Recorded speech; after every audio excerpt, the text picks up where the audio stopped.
ലൈവിൽ അങ്ങനെ നിഷാനം വന്നിട്ടുണ്ട് അല്പം മുമ്പ്. ബിഗ് ബോസ് ആണെങ്കിൽ ആക്ടിവിറ്റി ഏരിയയിൽ വലിയൊരു സ്ക്രീനൊക്കെ വെച്ചിട്ട് നമ്മുടെ ജിൻഡോൻ്റെയും ടീമിൻ്റെയും മാസമൊക്കെ കാണിക്കുന്നുണ്ട്, നേരത്തെ ഉണ്ടായിരുന്ന കാര്യങ്ങൾ. അതൊക്കെ കണ്ട് എല്ലാവരും ഞെട്ടിപ്പോവാണ്. ജിൻഡോയ്ക്ക് ഇത്രയും മാസമായിരുന്നല്ലേ. ഇതുപോലെയുള്ള വീഡിയോസായിട്ട് കാണുമ്പോഴാണല്ലോ എല്ലാവർക്കും ആ ഒരു ഇത് മനസ്സിലാവുന്നത്. അത് കഴിഞ്ഞ് കാണിക്കുന്നത് നമ്മുടെ ജാസ്മിനെയും ഗബ്രിയാണ്. അവരുടേതായ ലോകത്താണ്, ബാക്കിയുള്ളവരിൽ നിന്ന് നമുക്ക് മാറി അകന്ന് പണ്ടത്തെ പോലെ തന്നെ ഒരു മൂലയ്ക്ക് പോയിരുന്ന് സംസാരിക്കുകയാണ് കേട്ടോ.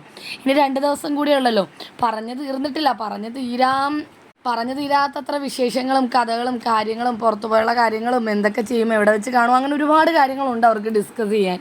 തിരികെ ഗബ്രി റീ എൻട്രി ചെയ്യുമ്പോൾ മുമ്പത്തേതിനേക്കാളും ശക്തിയായിട്ടായിരിക്കും ഇവരുടെ ആ ഒരു റിലേഷൻഷിപ്പ് പോകുന്നതെന്ന് എല്ലാവർക്കും അറിയായിരുന്നു. കാരണം ജാസ്മിൻ കണ്ണിൽ എണ്ണ ഒഴിച്ച് കാത്തിരിക്കുകയായിരുന്നല്ലോ. ഗബ്രി പോയ കുറച്ച് നാളുകളിലാണ് ജാസ്മിൻ ആ ബിഗ് ബോസ് ഹൗസിൽ കുറേ പേര് വേറെ ഉണ്ടെന്ന് തന്നെ മനസ്സിലാക്കുന്നത്. എല്ലാവരോടും സംസാരിക്കുന്നതും എല്ലാവരോടും ഇടപഴകുന്നതും ടൈം സ്പെൻഡ് ചെയ്യുന്നതും അതൊക്കെ നമ്മുടെ ജിൻഡോയും സിജോയൊക്കെ പറഞ്ഞതാണ്. ആ ഒരു ലൂപ്പിൽ പെട്ടുപോയി കഴിഞ്ഞാൽ പിന്നെ ഭയങ്കര പാടാണ്. ബാക്കിയുള്ളവരുമായിട്ടൊന്നും ഒരു കോണ്ടാക്റ്റും ഇല്ലാണ്ടായി പോകും. ഗബ്രി പോയതിന് ശേഷമാണ് ജാസ്മിൻ ഒന്ന് എല്ലാവരോടും സംസാരിക്കാനൊക്കെ തുടങ്ങിയെന്ന് അവരന്ന് പറഞ്ഞതാണ്.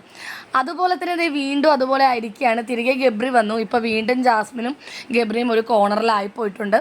2 ദിവസം കൂടി കാത്തിരുന്ന് കാണാം.